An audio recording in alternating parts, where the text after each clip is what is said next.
Welcome to another episode of Geekmen and the Masters of the Thunder Nerds. I'm Dustin, and with me today I have Chuck Marshall. How's it going? Hello, thanks for having me back. I love that Yeah. intro. There's so many fun things in there. Right. And it's funny because I just was going through my posts and I noticed I was like, wait a minute, we've been doing this for 6 years now. So I was just blown away by that, and it's like hard to believe.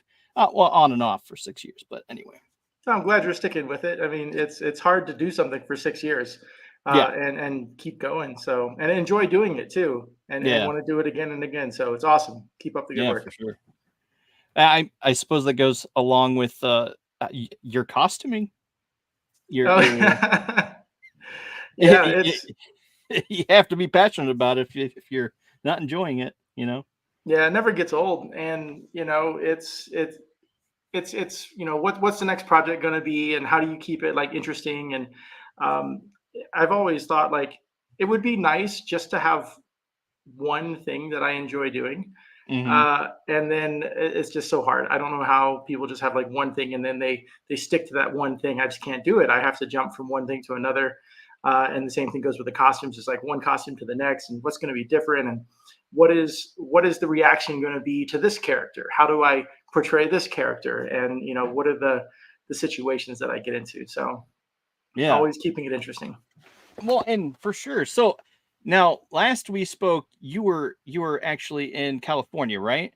Yeah. Now you're in New Mexico, right? Yep. I just made it 1 year. Actually, 1 year tomorrow will be my my 1 year moving from California to New Mexico. Yeah. So did you find a group in New Mexico? Oh yeah, the costume clubs are international, so it's the only people that I talk to are the people that I work with and the people in the clubs. I don't think I have any friends outside of that. So, but it's really good to be able to just go anywhere in the world and meet people. And what I really enjoy about New Mexico is I'm surrounded by states. So like when I was in California, one direction it was the ocean, the other direction it was farmland, and then you could go two really long, north and south. But here in New Mexico, I've got Colorado, Utah, Arizona, and Texas surrounding me. So all of last year, I was in a different state going to their major annual convention, whatever 3 or 4 day convention they had. So I would go to Colorado and then meet all of the folks up there who were part of the clubs, and then made those friendships. And then I went to out to Utah, and then I went out there for like FanX and met all of those folks. And then, and just hopped around. And then they came to Albuquerque for the International Balloon Fiesta. And so I already knew a bunch of the people when they showed up to New Mexico. And not long ago, all of the clubs decided to go meet at Four Corners Monument, which is where the 4 states intersect. Yeah. And so everybody showed up, and I knew at least 80% of the people there. And that was so cool just to reconnect and to see people again. So that was a lot of fun. I imagine so. That sounds cool. Were you in costume or? Oh yeah. Oh yeah. We all went there. It was a glorified, just kind of hangout. Like we all drove, I don't know, 3 hours or something like that. Everybody had to, do the trek. And then when we got there, we all paid our entrance fees. We all went in to go to the monument, and we all suited up in the parking lot, and then like 30 characters just like showed up and waited in line to take our picture on the little the four corner monument icon. And it must have blew away all the people that were there, because they were all waiting for pictures. They wanted to take pictures with us. We wanted to take pictures. It was a lot of fun. It was just a hangout. Everybody's driving long hours, staying overnight in some cases, just to go hang out with everybody for like 6 hours. So super fun. That does sound like fun. Oh man. So what are you currently working on? I think I saw a Scout. Yes. So I have a Scout from The Mandalorian season 2. Yeah. Was it end of season 1? I can't remember now. Maybe it's one of the seasons. I forget. End of season 1. Grogu, right? Yes. It's the baby punching Mandalorian Scout. Right. I wanted to build a scout, and there was the Return of the Jedi Scout, and then there were some animated ones, the video game ones. But I really liked the dirty look of the ones, like the sandy Scout. So I did some research on the costume, and then I found out that the maker was Walt's Trooper Factory. They're some folks who I've ordered armor for in the past, and they had the screen accurate armor. So it has a legacy screen accuracy. So I found that vendor. I'm like, I gotta build it because I know the people involved. I bought a set and I've been working on it. It's almost finished. I've got the helmet in the garage and the paint's drying. It's not playing nice. Like it's getting some sags in it. Like the paint went on too heavy, and so I have to wait for it to dry. Then I have to sand it back, and then I got to put a lighter coat on to kind of make it look nice. But it's almost finished, and then I'll have that Scout, and I can use that for events. Well, I have to go through the application process, right? And I'll be one of the Mandalorian Scouts.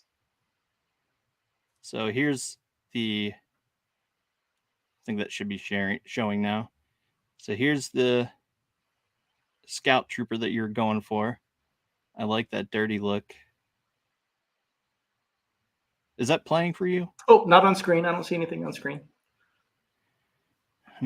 Oh, okay. Let me add this stage. There we go. Oh, there you go. Yeah. So I just finished that Stormtrooper. So that one, I just sent that in through the application process, got that one approved. Nice. So that one's finished, and I'm heading out to Roswell, New Mexico for an alien festival. We'll chat about that in a second. Click over 2 images.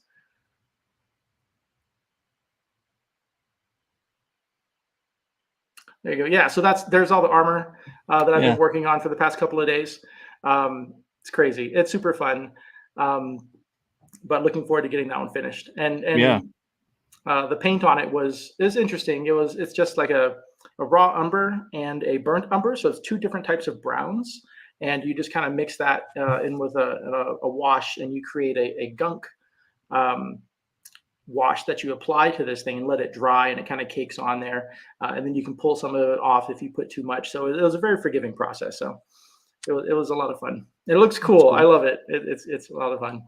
Yeah, I mean, I honestly, just to give some background on exactly what you do, you are, do everything from fabrication to, cosplay to just hanging out. And it's just, it looks like so much fun. And I think I have, nope, that's the wrong window. I think I have like some of your more popular costumes are these 3 up here. I don't know if you are seeing that. Nope, I can see that. Okay. Yeah. So a lot of some of the costumes are 3D printed, and I've done the work on those. The most recent ones with a Stormtrooper and that Scout, those are a process called vacuum forming, where they create a buck, they create a form, and then they heat plastic, and then you stamp it on top, and it takes that form. So I bought those as kits. So somebody else is making those for me, and then they ship it to me, and then I'm over there, cutting the pieces, making them trim to shape to make sure that they fit my proportions correctly. And then I'm doing all the strapping and the weathering and all that stuff. So super fun. I actually did all the sewing on the Scout with those pouches and the cummerbund and stuff. So I did that, and that was the first time I've ever done it. I went on to some forums. I found some folks who did some research on it. I found that the cummerbund is 8 to 9 inches tall, and then the pouch has like dimensions of like 5 inches by 4 inches by 2 inches, and they had a pattern, so I was able to trace that out and make these and then sew them myself. Wow. So that was pretty cool. That was the first time I had done that. And then it was recommended to make it look dirty to make a tea stain. This is where you boil tea, and then you get the fabric and you dunk it into the thing, and you let the tea kind of seep into the fabric, and then you rinse it out. Wow. So there's some processes to it, and it's a lot more work than I remember. I don't know how I had so much time to do this, but it's a really fun process, and it's nice to see your work like come to fruition, and building the costumes is part of the fun, but then being able to wear them and going out and meeting people and interacting. And like I said, seeing the reactions of folks is a lot of fun. Yeah. I mean, I don't think I could do it. I want to, but I don't think I could. Like, it's just outrageous. Like, so this is the sewing thing that you were talking about. That's really good. Thank you. That's And awesome. it's got foam in the pockets to make them look Mhm. more full. So I found some foam in the garage and I cut it to shape and I put it in there to kind of build it out. Yeah. But yeah, I'm gonna redo it actually. So on my table right now is a new set that I want to do. I want to put batting, which is kind of like a quilting material that goes in between the layers of fabric, so that when you sew it, it creates a quilted look to the thing. It gives it a little bit more of a like a softer, more pillowy type of look. Okay. But it adds an extra layer to it, so it's not just flat fabric. It doesn't look like a pillowcase. So it'll add more dimension to it, and then then I'll try to weather it again using less tea bags this time. I put in 9 and I steeped it for too long, and I just felt it got too brown. So I want to kind of dial that back. So learning the hard way, do it once and then mess up and then do it again. Yeah. But, so I mean, I'll play the gamut. I mean, it definitely looks like challenging for all. I mean, I have no skills whatsoever. So just the approach of it, it's like, I want to build it. I want to go out and do those things, but it's like, at the same time, it's like, wow, that's a lot of work. I don't know if I can do it. Yeah, I mean, the alternative is, you find somebody who can make them, right? And then you pay their commission, you pay for their time and materials, and then you get the item. Yeah. So that's always an option too, but you're paying 3-4 times what you would if you bought the stuff yourself and just kind of learned how to do it. Yeah. One of my problems, and the reason I started kind of making my own equipment and my own things, was because I would pay somebody to make something and then it would show up and I wasn't totally happy with it, and I'd have to undo the work, and I'm just like, what did I pay for? I gotta fix all this stuff. So I've just decided, I'm going to try and do it, especially if it's something simple, with straight lines. I can probably figure that out. But when it's like really complicated stuff, I will gladly throw money at something so I don't have to do it. Yeah, that sounds about right.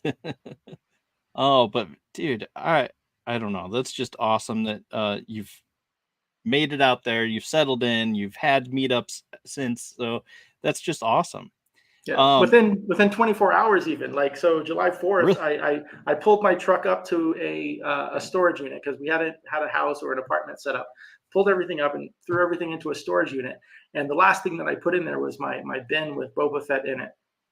And the local group was doing a charity 5K fun run for just fundraising for like cancer patients and stuff. And the garrison out here was going to go participate and be part of the kickoff, and then pictures and stuff like that. So within 24 hours, I'd pulled my bin, went over to the place, put it on, and met everybody like within 24 hours, and stood out in 105-degree weather. Good grief, gravy. Cheering people on. Super fun though. That is awesome. Good grief, that's awesome. I love it. Definitely applaud you there. So the last time we were talking, you mentioned that you had another hobby that you like to do in like the winter when it's, or downtime, things like that, which was Warhammer. Yes. Oh, you know what, man? So you got me. So I just moved into a house, right? So now I have a room finally. Like, I have a garage. It's amazing. I have a place to work. Yeah. But I just set up a room, and I wanted to use it, but it's a mess right now. But I got a glass display cabinet, and I put in my Star Wars toys and all this stuff and some memorabilia, and I'm like, oh, this is fantastic. And then I had to buy some paint for the kit. And so I went down to the local games workshop, and then I saw the stuff, and they were telling me about all the new merch that was coming out, and I'm just like, I don't want to buy this stuff, because Warhammer is actually more expensive than the Star Wars stuff, believe it or not. And even more time consuming, because you got to clip out the models and you make the models, and then you have to read to learn how to play the game, and then you got to go find people. It's just, man, what a challenge. And I can't believe I did that for years. Right. So in my garage, I pulled out all of my Warhammer models, opened up my display case, pulled all the little toys out of it. And so I decided I'm going to put my Warhammer on display because, expensive toys that aren't going to be touched live in there. Like my son knows, hey, don't touch, the things in this case. And so Right. I put all my Warhammer in there, and it's a glass display case, like 2 cases wide, and top to bottom is Tyranid. So it's Wow. so many bugs. I'll send you a picture, or I'll post one, and then you can take a look at it. But it's crazy. I can't believe that there are so many models. But then, of course, I'm looking at them. I'm like, I could repaint you, I could airbrush you black, and I could start all over. And I'm just like, there's so many models. And then you're adding up time. That's just, it keeps ticking up and calculating up. I do the same thing like with Magic. I'm big into Magic. And so it's just like, a new set came out, and I'm just like running through all the different options. That it's like, oh, could I do this? Could I do this? Could I do that? And it's like, oh man. And so I don't know. It's just you start, you're like, yeah, this sounds fun, but then you start calculating up, and you're like, oh wow, man, I wasn't planning on that. I played competitive Magic. It's the greatest game on the planet. Like the greatest, maybe not greatest game, but the greatest card game. And it is such a good time. And it's changed over the past couple of years too. Like the way the sets release and the way they come out. It's nice that they're reusing a lot of the cards. I played digital Magic for a while, for about a year or two, just because it was more accessible that way. I could get more games in. I didn't have to wait for Friday Night Magic. And the cards don't roll out, but I can't sell my cards, which is a problem because collecting them and letting their value go up and then trading them and stuff is part of the fun of the hobby as well. Yeah, I don't do that though. It's I buy stuff and then I just keep it, and it's just like I never want to get rid of it, because every single time I talk to someone, they're just like, "Oh yeah, I used to have that." It's like, but so what'd you do with it? I sold it. It's like, why'd you sell it? I don't know. I just wanted to get out of it, and it's just like, but now I wish I had it. So every time I talk to someone, it's just full of regret that they did it. And it's just like, I don't want to do that.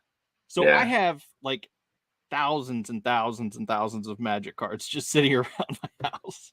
Yeah, all my good stuff's gone. So one of my buddies, the first time I got out of Magic, I'd been collecting for years, and one of my buddies that I played with all the time, he had moved to Australia, and he was getting married, and I'm like, dude, I don't have the money for it.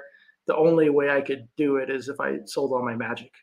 And then he was all like, do it. And I'm like, you know what, for you, because we played together a lot of, he had given me his cards before he had moved away and stuff too. So I had these huge collections. And so I bought a trip to Australia, hotel, airfare, entertainment for like a week off of all the Magic. So it was a good trade-off. It was a really good memory. It was, again, seeing people that I hadn't seen in a long time. Yeah. It went for a good cause. But yeah, absolutely, man. Like I saw the cards that you had, and I'm like, that's some good stuff. Yeah, I mean, it's just, I don't know. I just don't want to get rid of them. It's just too much of a heartbreak, just because I've seen so many people have regret. I mean, giving things away or selling things to have a good cause, a new memory, sounds fun. That sounds like a fun thing. But at the same time, every single time it's like, we fall on hard times, and my wife's like, oh, it's like, well, I was like, I have probably 2,000 some odd cards worth of 200 some odd dollars worth of cards in this deck alone. I could just sell this and maybe come up with some money. And they're like, but that's your favorite deck. And it's just like, I don't want you to sell that. And it's just like, good, because I didn't want to sell it. in that display case, I had so during the pandemic, I was like, oh, money, need money. And so I started going through like old collections and stuff, and I found some old Pokemon cards. Mhm. And so I think there are 7 Charizards that I got graded during the pandemic, and they're all in a display case right now. I'm like just waiting, letting Nice. them cook. I mean, the prices of them like fluctuate and stuff, but the Yeah, nostalgia associated with them is far greater. So I haven't sold any of them. I just like looking at them. exactly. So it's really cool. I never had Charizard, but I did get some Magic card or some Pokemon cards when they first came out, but um, at that point it was like I got them and I'm like, you know what, this is basically just like Magic, and Magic is far superior than this game. Yeah.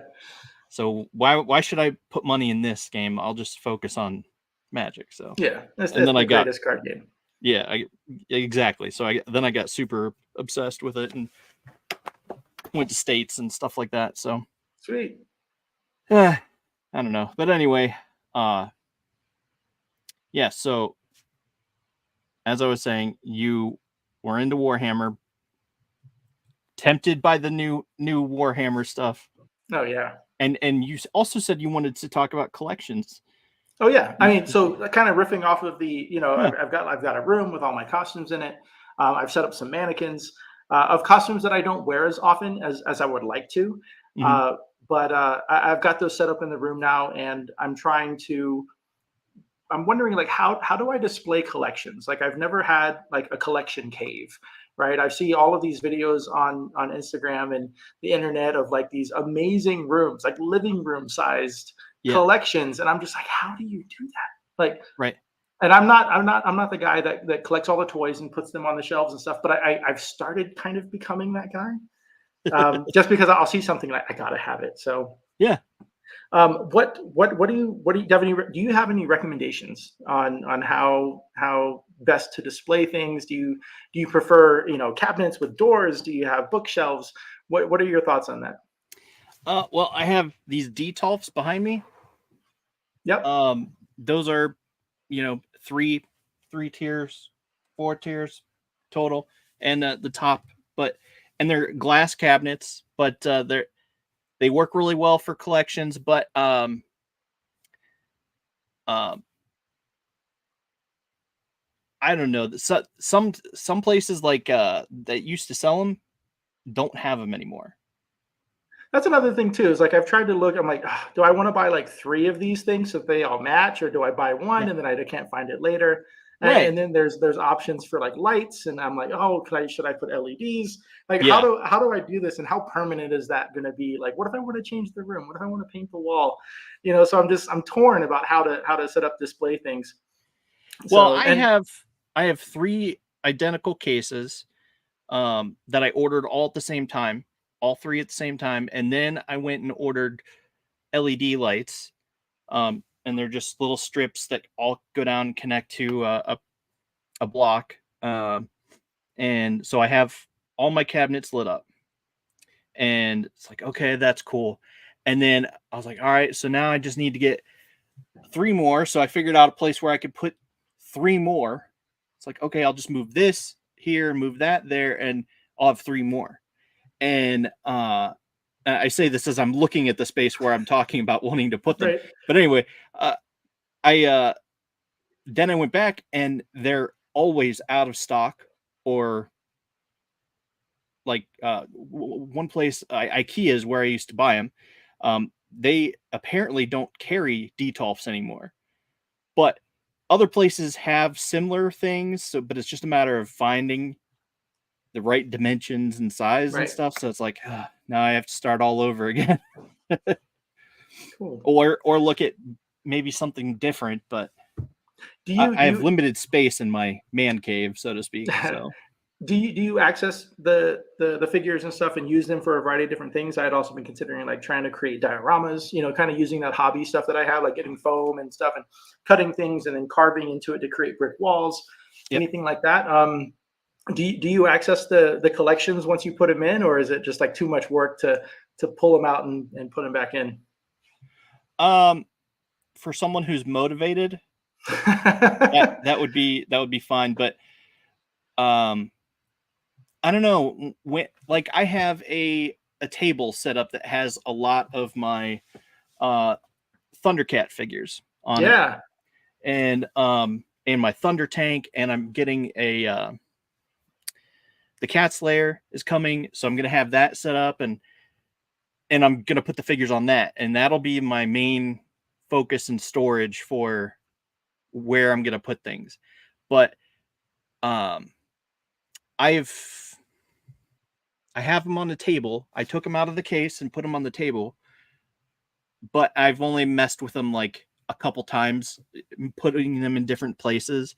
But it's good because I'm sitting there looking at things that I love, Mm-hmm. you know, and it's like, oh, that's so cool, and you know, my imagination is always working, so it's like I'm constantly imagining a battle between these two forces and this and that and the other thing. It's just like, oh yeah, it's fun. So then it makes me get up and go post something over here, and then I sit back down and it's like, oh yeah, that's cool, and then I usually take pictures. But I have a couple of dios that I got from a friend, just generic ones. One's a waterfall scene, and then another one is just the main brick,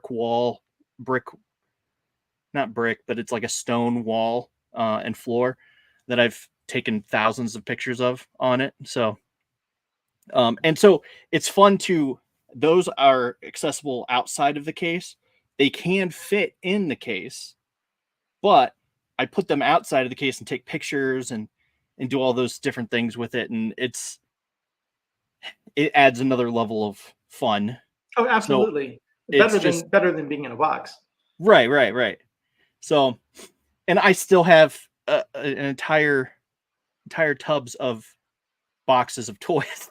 So it's like just a whole Yeah. bunch of figures like that I haven't opened yet, and then every once in a while I'll be like, okay, well, we talk about we have on our weekly podcast we do a what's in the box type thing, and it's like, okay, what have you opened or what did you get? And it's like, okay, well, I just got Chewbacca, and here's the new thing I opened, and so it's like you're playing with that, and that's always on my desk or just within reach and stuff like that. So I don't know, it's just, I don't remember where I was going with that, but it's just No, like I said, it's just it's cool, and it's fun to play with the toys. You know, not just yeah, leave them in the box and have the display.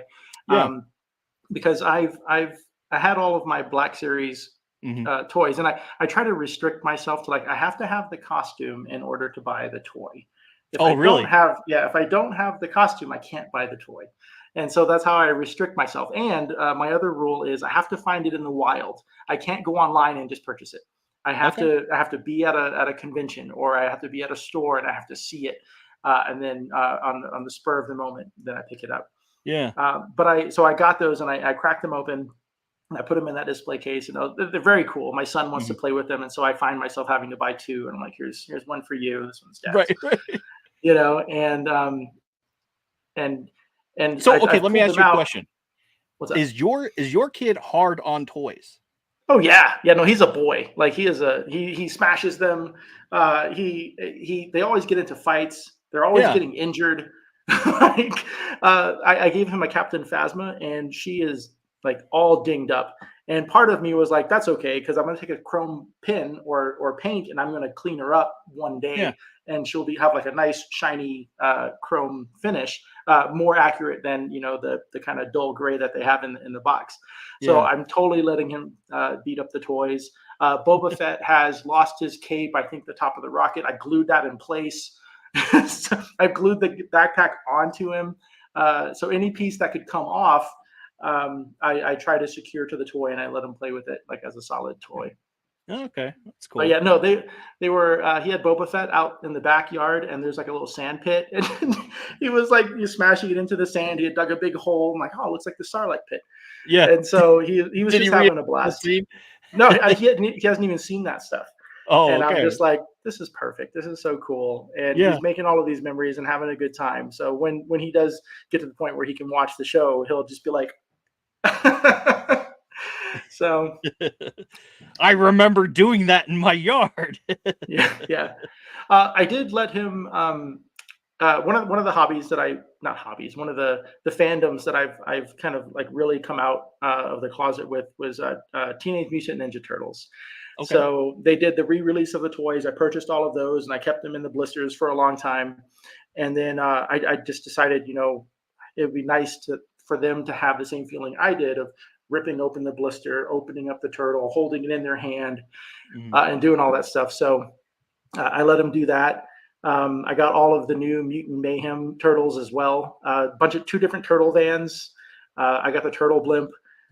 So it's a good time. I'm letting him play with all the turtles in the guest room that we have. Only Ninja Turtles are allowed in that room. So all of the wall art are Ninja Turtles. Okay. The toys that are in there in the display cases and stuff are all Ninja Turtles. That's cool. So it's a turtle room, the turtle lair. And so when he goes to play at the end of the night, he's playing with turtles at the end of the night. So that's fun. Our rooms are all used up. Otherwise, I would probably try that. If they only made like queen size, turtle comforters and stuff, I casually joke that I should buy like the two twins and then sew them together so I can make like a queen size turtle blanket, and then put the shower curtains with turtles and stuff. And so anybody who comes to stay over, you got to go stay in the turtle room. Right. You'll be this way, sir. Yeah. You'll be staying in the turtle room tonight. Yeah. All the shampoo and the turtle bottles, room, all and you're the turtles. they walk in and it's like, oh my God, it's Teenage Mutant Ninja Turtles. What? Yeah. Here I thought I was getting a turtle room or, something elegant, but no. You got elegant in my style. Yeah. No Star Wars are allowed in that room. So I have isolated all the Star Wars into one place. Actually, it's become a hobby room now. So I put all the 40K stuff in the case, and now I've moved a desk in there. So if I wanted to, I could put paint stations. So I'm kind of moving it towards that. We'll see what'll happen. But the only turtles in the turtle room. That's fun. I dig it. If only. I need a whole nother house to just move into, and then I'll leave this house as it is, so that way I can keep my toys. I definitely need a separate room. In fact, one of my grandma's friends, they had a house, but they were like borderline hoarder status. So they bought the neighbor's house and just moved there and lived there. And so that's what my mom and grandma and all those people, they've been saying, oh, you just need a separate house to live in, and then you go visit your collection. It's just like, yeah, I'd be fine with that. That's funny. Yeah, there's a guy out here. They call him the collector, and he was saying like, I need a house to live in because I've got a house for my stuff. Yeah, but not a house to live in. Super funny. But I mean, but I was like, I'm just curious, like, what do you do for collections? And when we first moved into this house, I asked my wife, I'm like, hey, so when people come over, do you want it to be like Star Wars when you walk in, or do you want to like walk in, oh, nice place, and you turn the corner and then it's Star Wars like hits you?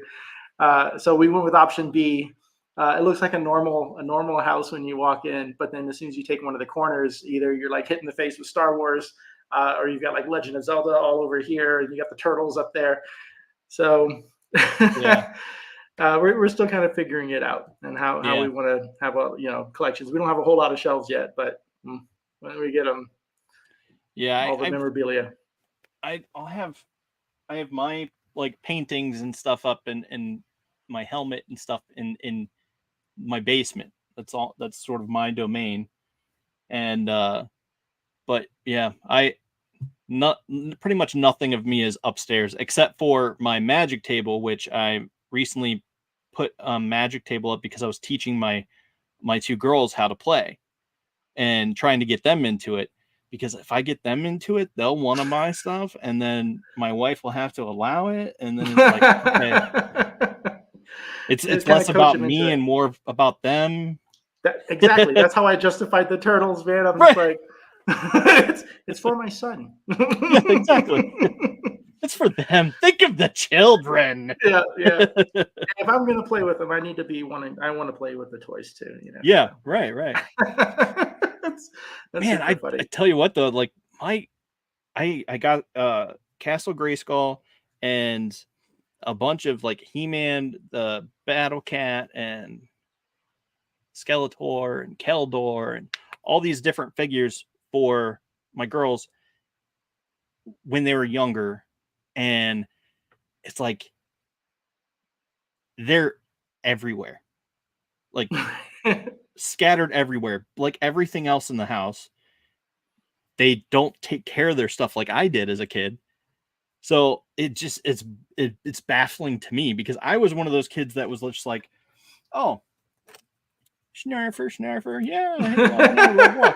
and it's just I played like that, but I wasn't anywhere near like oh, I'm gonna have this guy and have Chewbacca punch him really hard, and I didn't do that. I just sort of had my figures here, like the one kid in what was it,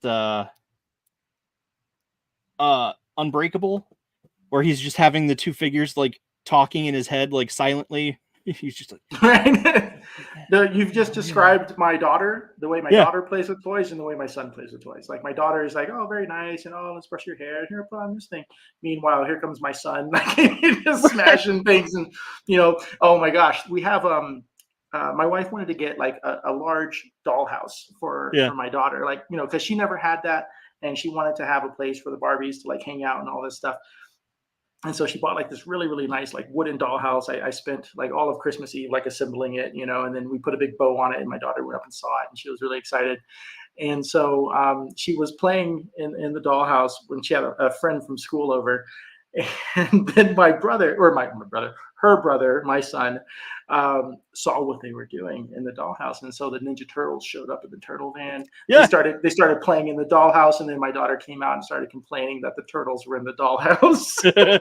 And I'm just like, are they fighting? Are they? No, they're all playing nicely. They're like in the pool and stuff. I'm like, that's cool. Yeah, that's exactly what I tried to do with my girls when. Well, I think my oldest when I was playing Turtles with them, and I had them play. It's like, yeah, there's just a turtle. I used to have this thing that's called Tea Time in Castle Grayskull, and that was sort of a book that I'm planning on writing about my kids and passing on my love for fandoms and stuff like that to them. And so I started writing it. It's still not done yet because I'm still not done with them, but I will be one day. Just kidding.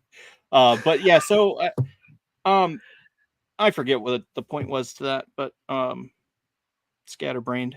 No, it's all good. I mean, I've also thought about like writing like a children's book, because I've read books to my kids and stuff like that, and we have a bunch of Star Wars books, we have Ninja Turtle books, Spider-Man books, all kind of and you like, what is it, like Darth Vader and son, Darth Vader and daughter, right? Kind of a similar riff of what you're going with. And I've wanted to write something like that as well and illustrate it, because that was like always the big draw. Like, oh, I'm the writer illustrator, got this published, and now I've got this legacy in this book, something that you can kind of pass on it and give to your friends, even your family, and then maybe they'll read it to their kids, and then that adds a deeper meaning to the hobby and the love for all of the fandoms and stuff. So you're on the right track. But I've read some of the books. They're 20 pages long, but there's only like a sentence on every page.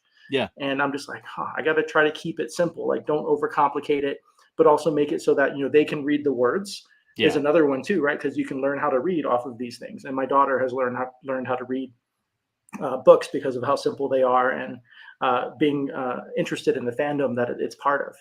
Yeah. So I think that's a cool stuff. And if I had, more time and could develop that kind of thing, that would be another really cool piece to add.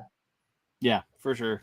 It's just something that has always stuck with me, and since because that was what I had originally done, did with my daughter, is I had one of my Castle Grayskulls up. I think it was my 2003 2000X Castle Grayskull, and she has her little dolls sitting there, and I still have my toys in there too. And it's just like, and my buddy's just like, Tea Time at Castle Grayskull. That should be a book you write. It's just like, he said, go ahead and use it. I'm like, all right, I will. I'll write it. You'll figure it out. You'll find a theme. You'll find something that jives, and it'll all click one day, and it'll write itself. Yeah. So it's coming one day, but yeah, it's I don't know. Passing on these things is fun. Fun for me. It's fun to see how they react. Because I know, like, the first time I watched Star Wars with my kids, they were like, "That's cool," but they didn't like get into it as I was into it. But it's just interesting to see the different personalities and how things affect them and whatnot. But yeah, so my son plays with I got him like a little Mandalorian toy, and he's seen it on television, and he'll see me in the costumes and stuff like that at different events, and he'll put on a little Star Wars costume and go to the events and have a really good time, take a bunch of photos and stuff. And just recently I purchased a set of mannequins, and I started putting the costumes on it, and I decided I was going to stop wearing my Din Djarin because I wanted to upgrade all of the pieces. So I started printing all of those and started making a new flight suit and stuff. And so I put my old version on a mannequin. I put it in that hobby room. And then my son walks in, and then he looks and he sees it, and he's like, "Oh, Dad, it's you." And I'm like, that was just so cool. And it was just genuine joy that he just got all excited. And there was a little Grogu doll was on the ground at its feet, and he was like, "Oh, it's Grogu." And he just started having a blast. And just seeing that, because I didn't really have much of that growing up, but my kids are just totally immersed in it, and it's a blast just to see like the joy and all the stuff that comes from that. For sure. Yeah, I don't know. It's just one of those things. It's cool to see. I don't know, but what else do you have going on outside of costuming and collecting and all those fun things? The things that are getting in the way are like trying to decorate the house, not even decorate it, but just like buy furniture. And I'm just like, I've never needed a table before. I've never needed a wheelbarrow before. Why do I need a wheelbarrow? Oh, because I'm shoveling rocks. Why am I shoveling rocks? Because I want to put in a fake lawn. And so the money that I would be normally spending on these things are now going into something. But when we moved in, there was a xeriscape in the backyard, right? So it was just like rocks and stuff. And so my kids had to play on the outside of the rocks because they would trip and fall on the rocks. And like first day that we went to view the house, my son was walking, tripped and fell and cut himself. I'm like, day one, he's already injured himself. And so my wife and I were like, yeah, we gotta get some synthetic grass. We gotta put it in the backyard. And so we did, and that was like a week-long process. That was fun though. That was working outside, shoveling stuff, moving dirt. Learning how to install a backyard, like learning how to install that stuff. YouTube University, right? I just went online and I just did a bunch of research and I figured out how to do it. We vetted some vendors and we ordered this artificial turf, and then I did all the work for like a week straight, just me, just moving like a ton of rocks, like literally like tons of rocks. And then dirt coming in and then putting all that stuff in and then laying the turf. But it's really paid off. The kids love playing outside. I get to chase them outside, get to run around. We've increased our backyard space because the rocks are no longer there. So stuff like that, like the joys of home ownership. Yeah. So trying to figure that stuff out.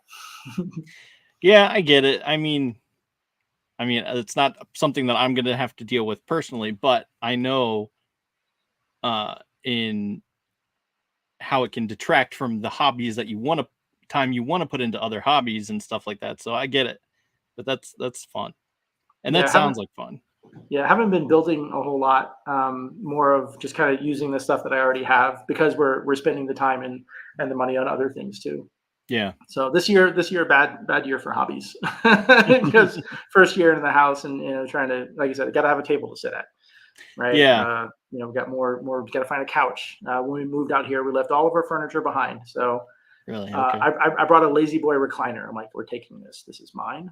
Right. The only piece of furniture in the entire house was my chair. So, That makes it easy to play the chair disappearing game. Oh. I can't think of what it's called, but it is what it is. I just know you remove a chair at the end, and then it's just like you have to run and get to it. Are you talking about musical chairs? Yes, musical chairs. I could not remember that to save my life. I'm just like, that game with the disappearing chairs. Oh, yeah. Jeez. So, what about Star Wars stuff? Did you get to see Ahsoka? Oh yeah. On? Yeah. Did you enjoy it? Yeah, it was. I watched all of the episodes at least once. I think maybe. Oh, there was a few that I watched twice. I don't know if we can tell spoilers already, but that episode where they do a flashback and we got Anakin and all that stuff was amazing. Yeah. So my buddies in California, they had received an invitation to go watch, in local theaters. Somebody had put that episode, it was like episode 5 or something like that. They put it on the big screen in theaters, limited showings. And I was like, why would they do that? And then I saw the episode and I'm like, I can see why. Yeah. And it was amazing. It was super good. I'm really looking forward to another season of that. I'm really hoping it doesn't stall out or get canceled or something horrible like that. But I really like the night troopers. The whole build up to getting to Grand Admiral Thrawn and then finding the little zombie troopers and stuff with all the red ribbons and the broken armor and all that stuff. I'm like, I love that aesthetic. Looks so good. And the time, so when I watch these shows, I try to watch the shows not wanting to get a costume from the show. I'm like, can I just please just watch an episode and not want everything in it? And so a bunch of my buddies were getting their stormtroopers and they were using like removable. I don't know what they used, but they put stuff in they drew cracks under their armor and they got tape and they typed it to themselves. They put LEDs in the eyes to make them glow green, and they wore them to some events and they looked so good. That's awesome. And then of course, everything just comes off, like an hour, rubbing all that stuff off, and then they're back to like standard stormtrooper and stuff. But it was a really, really cool series, a lot of fun. I like the expansion of the universe and the stories that they tell. Yeah, for sure. What about how do you feel about Acolyte? Oh, that's a loaded question. I know I haven't really watched anything more than the first 2 episodes. Oh, you're only 2 in? You're missing out.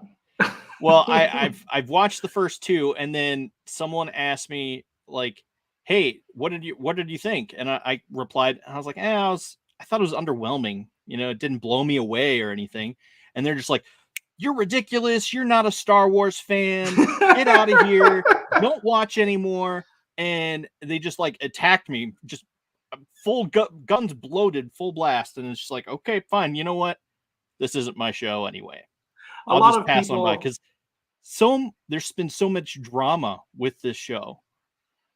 It's just I was approached with that question, and it was from my coworker, and I knew his stance on everything. And I told him, it's not the Star Wars that I want, but it's the Star Wars that I get. And he's like, okay, I can't argue with that. Okay, but it's a lot of fun. It's there are definitely some things I don't like, but there are things about Star Wars that I don't like. Right, I'll watch the Phantom Menace. I'll fast forward to the pod race, and I'll get to Darth Maul. I'll skip everything else. Right, I'll watch Star Wars for like pieces of it. But I'm enjoying it. Every Tuesday, I look forward to something to watch for 45 minutes. Just put something on and watch. I ain't got nothing else to watch. Yeah. And but I won't ruin it for you. But like the last 2 episodes have expanded greatly on the villain of the series and the duality of like the sisters and the twins. And I think that's a lot of Star Wars, right? Like the twins, the dyad and the Force. The family relationship, all of that stuff. But this is also taking place several hundred years before Phantom Menace. Mm-hmm. And so, people are saying that it doesn't matter what happens here because it doesn't affect the outcome, right? Because it's happened so far, a longer time ago in a galaxy Except further the fact away. That they wrote a character who is normal, like supposed to be like normal aging human. You talking about Cerulean with Coyote and made him randomly in the series, and it's just I'm speechless. Like, that's super funny. Yeah, man, everybody went nuts over that. It's super. I mean, I don't. Maybe I'm a bad Star Wars fan. I don't care about a lot of the things, and so I'm just like, oh, that's cool. But I'll take like this one line of dialogue. I'm like, huh, well, that changes a lot of things. That makes me think differently about like a lot of different things. And so the perspectives that they're offering. I mean, characters aside, but yeah, no, I get it. Maybe they throw that stuff in there just to like bring attention to it, right? Because negative press hits more people than positive press, right? So the more people rage, the more people are like, maybe I want to watch this, right? which is why I haven't really watched it, but I know people who continue to watch it, and they post their reviews and they're always negative, and it's just like, okay, well, I don't have time. I don't have time to fight. Do I really want to take time to watch it? Yeah, I see all this stuff. I'm like, I'm not even going to bother. But I will say, like, an episode came out, right? The Stranger, right? That's the villain.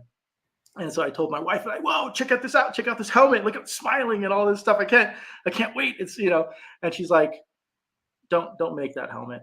And I'm like on my phone, and I found a file for it, like within like 24 hours. And I closed the window. But man, I keep seeing the character and like the stuff that's kind of going on now. I'm like, I should just print one. It looks like an easy costume to build. And they talk about cortosis. Yeah. Like, and well, you don't know yet. You don't know because I've seen it. Like, okay, it goes back to Ren and the Knights of Ren and all the comparisons between the two. And I'm like, oh, man. So I'm interested. We'll see where it goes. Like I said, it's not. I'd rather watch Mandalorian. I really enjoy the Mandalorians, the gunfighting, all of that stuff. I'm not real big into Jedi and Sith. Lightsaber is not really my thing. But the fight scenes have been spectacular. So that's hard to argue. The fights and the choreography are really good. The acting could be a little better. It's some of the plot points are very predictable. We called out the Sith Lord first episode, so we're just like, there were some predictable elements to it, but it definitely has some elements that I enjoy. Yeah, I watched that first episode and I'm just like, yeah, okay, that's not gonna be the villain of the entire series. That's it just seemed so obvious. And then the fact that they didn't even try and they're just like, it's him. It's just like, oh god. Oh man. Okay, well, do me a favor. Watch the most recent episode, and then you will see the master and apprentice kind of come online. And it goes, and I mean, even in the cinematography and the choice of costume. Because he goes in one way, comes out another, and it's a change of perspective. And even with the sisters, one's a dark side, one's a light side. The role reversals, the master and the apprentice, all of this stuff is changing. So it's got some interesting dynamics. And I can't judge an episode or two and call it good. I mean, I need to see the whole thing. If I could binge it, I would. Yeah. But I'm forced to wait a week. Yeah, which is why I figure I'll probably watch it. If I watch it at all, it'll be at the end when I can just binge the whole thing. Because I mean, I watched the first 2 episodes and it's like I was excited. I even had a Star Wars T-shirt on. I was ready to go, and I'm like, "Yeah, let's do this." And I watched it, and I'm just like, "But that okay?" And someone else comments that it's just like, "Oh yeah, another 33-minute episode makes me really appreciate House of the Dragon more." It's just like, okay, so we're getting a half hour each week, if that, maybe 40 minutes. Yeah. I mean, people have been talking about like the longer format storytelling and stuff, but I mean, it may just be they want to go further faster. It could also be probably not budget restraints, but yeah. I mean, there were arguments over pacing and how quickly the episodes and the way the beats kind of roll out and all this stuff. But I can tell you at the end of every episode, when the screen goes dark, I'm like, no, not the credits. Right. Come on, keep going, But yeah, there are definitely some moments in there that are just spectacular. Like Obi-Wan, right? I watched Obi-Wan, and the only episode that I watched more than once was the Obi-Wan Vader encounter. Yes. And that was that scene. Oh yeah. God. Oh my gosh. When earlier that day, before that episode came out, where Obi-Wan and Vader meet, like Vader shows up in town, starts snapping necks and being Darth Vader. Yeah. I told my friend earlier, I'm like, well, I'm not worried about Obi-Wan because I know he's going to make it. Right. No matter what happens to him, it's going to be okay. And then I see Darth Vader throw him to the ground and rake him through the coals, and I'm like, I'm in.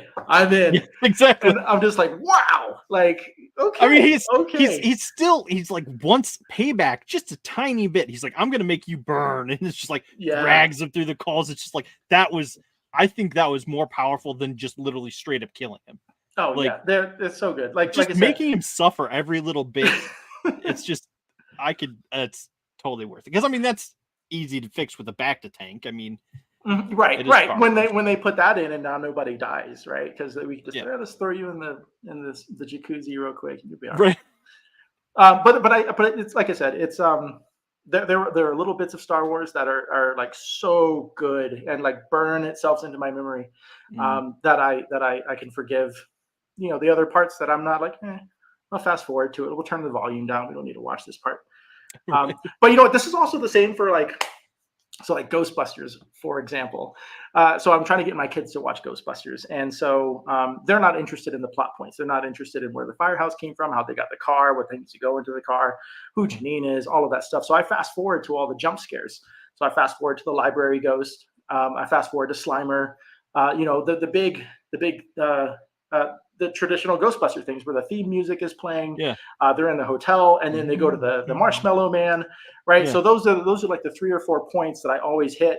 Now fast forward to that so my kids can watch it and enjoy it, because those are the things that stuck with me the most. And when they get older and they can understand a beginning, middle, and end of the plots, then we'll sit down and watch the entire thing. That's fair. That's fair. I hadn't thought about doing that, but the only difference was Jurassic Park. So my daughter is really likes dinosaurs. She's 7, and then my son is 2, and he absolutely loves dinosaurs. And so I'm like, let's watch Jurassic Park. And so we made popcorn, sat him down on the couch, and I forgot how it opened with the raptor being input, and then shoot her, and all this violence, all this stuff going. Dude, my kids were hiding behind the couch. I'm like, what did I do? I just traumatized them. But then, of course, that it winds up, and they would kind of get through the story. They're not really paying attention, but then they get to the island and then see the brachiosaurs and all this stuff, and they're just fascinated by all of that stuff. And then, of course, the T-Rex scene shows up, and it's just crazy for them to see dinosaurs. And we were playing it loud. We had the sound up. Yeah. It was dark in the room. But when they got to the point where the kids were fighting the velociraptors. Now, this is important because it's kids. It's 2 kids versus 2 dinosaurs. And it's a brother and a sister even. And so I have my kids, my son and my daughter, and they're watching this velociraptor scene in the kitchen, and it's just so intense. And it's not even violent, right? It's hide and seek, cat and mouse. Yeah. And I'm just like, what? And so they're behind the couch, and I'm behind the couch, holding on to them, watching this whole scene unfold. And I was like, oh, that was so exciting. And my wife was like, you were holding them in place and you forced them to watch that scene. I'm like, I was comforting them. I don't know what you're talking about. But it was so good. But those are the things. We don't watch the movies for every little bit sometimes, and sometimes we just fast forward to the good parts. So that's Star Wars for me too. It's fair. And there's so much of it. It's like a whole menu of Star Wars. Do I want the animated stuff? Do I want the live action stuff? Oh my gosh. So I watched the kids Star Wars, Tales of the Young Jedi or something like that. Yeah. With the blue nubs and I'm just like, who are letting these kids fly these ships? Why are they going off and you know what I mean? I'm just like, this is so unbelievable. Right. But I'll totally take anything else. I'm like, no, man. These little apprentices are flying ships. Where did they get their license? It's seriously, where's the laws in this country, this galaxy? Pirates. Wow. So it's a good time. I'm enjoying it. I'll take Star Wars, any time of the year. I may not watch all of it. Oh, so for example, Tales of the Empire. I didn't have a lot of time to watch like the entire series.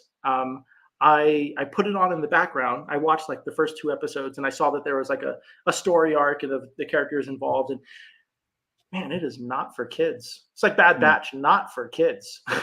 And so I'm trying to watch it with my kids, and I'm just like, whoa, okay, this is a lot of politics going on. There's a bunch of child stuff going on. I don't know if they're going to stick around. They didn't. But I wasn't able to finish any of it, and you know, it sometimes the storylines take a long time to kind of build up. Like Bad Batch took a long time to kind of build up. I'm like, get to the story. I don't care about the intermediate mission you guys got to go do. But because I know the batteries are going to be fine, and then they killed Tech, and I'm like, yeah, you know, you know what I mean. So you know they get you.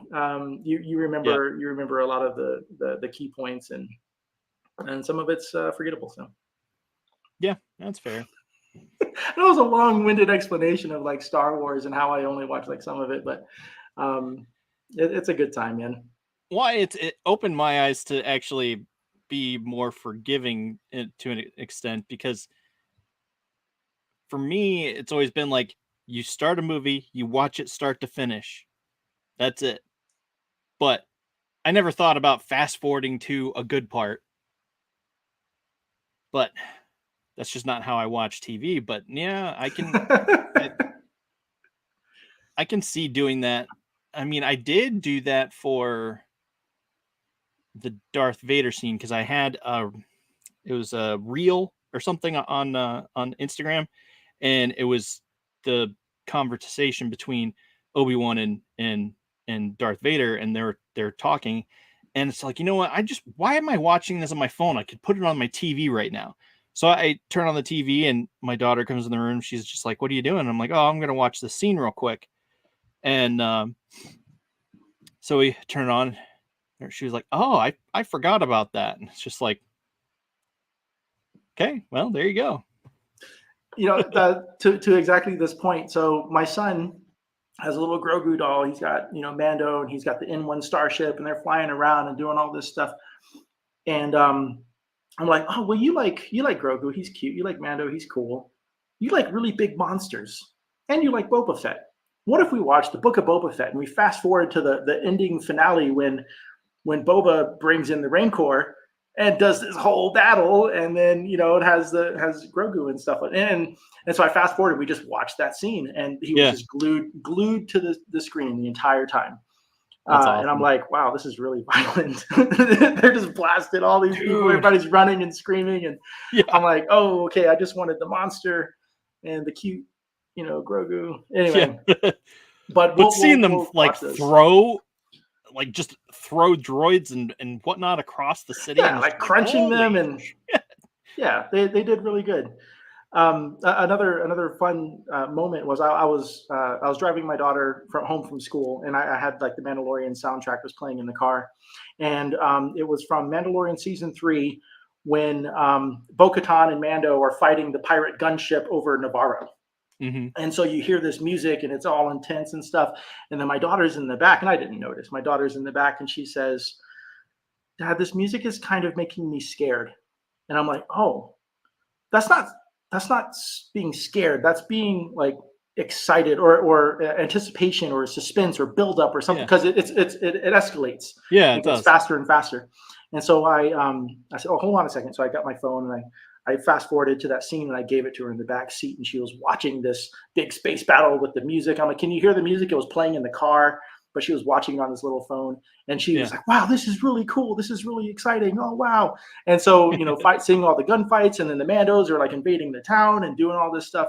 So she saw that action sequence, and she had not seen it before. Right. But she was listening to the music, and so that kind of talked to her. And so I'm like, "Oh, here, check this out. See what that music goes to." Right. And so, you know, just trying to teach them just different feelings and emotions, because they haven't quite figured that stuff out. Yeah, that's awesome. I mean, John Williams is a master of everything, like Star Wars. So that will always hold a special place in my heart, because I listen to his music and stuff all the time. But even stuff from Ludwig, I'm not sure how to pronounce his last name. Göransson. Yes. Yeah. But anyway, he's great. The composers have bridged the gap between Williams and their own style, and I think in a really nice way. I think they did. So yeah, that's cool. Now, yeah, creating creating the themes and stuff for all of the characters. So yeah, man, and it burns an image into your head. It's something I can see the scene play out just by hearing the music. So yeah, it's good stuff, man. Yeah, fast forward to the good parts. You know, don't listen to fast forward to the good parts. Yeah, cut to the chase, like literally cut to the chase. Just get to the good stuff. Yeah, for real. Because I mean, I'm interested to see, like, I saw a spoiler. I was watching someone review this episode. I think it was the night episode, and where he literally just shows up and kills everyone, like a bunch of people, and it's just like, oh, I didn't realize you were gonna show spoilers, like full on spoilers. I figured they would just talk about the scene or be like, oh, I didn't like this or I didn't like that. So that's why I clicked on it. But then no, she clipped into the actual scene and it just shows them just getting obliterated. And it's like, oh, okay. I think this is also one of the reasons why I have to watch it on Tuesday. Like, because like I'll go into my Instagram feed and I'll see like a, Acolyte spoiler, no context. And then they'll show like a clip. I'm just like, oh my God, what'd they do? So I'm like, I gotta go home. I gotta watch this. I gotta get off the internet. I need to go home. I need to watch it and see what it's all about. I'm like, oh yeah, see where they're going. I can do without that. But. Dude, those things where they say spoiler, no context. It's just like, dude, I'm watching the show, and it gives out all the context. Yeah. It's just, I don't know. It's just funny, but I haven't watched it since I got chewed out by that random fan that was a little overzealous, and it's just like I sent the screenshots to my buddy, and I told my mom about it. I said that to him, and it's just like, and he just starts cracking up laughing, and it's just like, do they know you? They clearly don't know you. It's just like, yeah, I know. If only. No, there ain't no fan like a Star Wars fan. Yeah. But oh, well, we've been talking about an hour, so I don't want to take up all your time.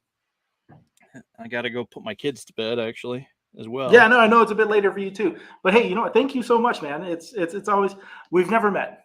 Where do you live? Ohio. That's not weird. Ohio. Now you're a bit further away. Yeah. But one day, man. Yeah. We'll for sure. Place. I know.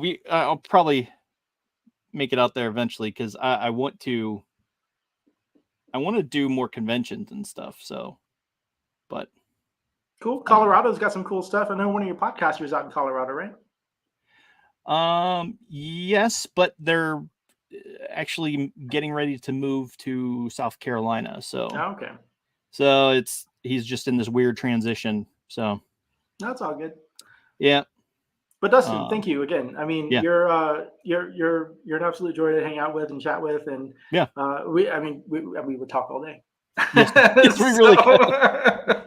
So, but anyway, thanks again for thinking of me and reaching out just to say what up and talk a little bit more and all that stuff, man. And good luck with the podcast. Keep it going. Thanks. You're welcome to come back anytime. Cool. Yeah. All right. Yeah. All right. Well, we'll talk to you later, and have a good one, everybody. I should probably play my outro theme instead of just randomly ending it. May the force be with you. Yes, may the force be with you. Thundercats ho!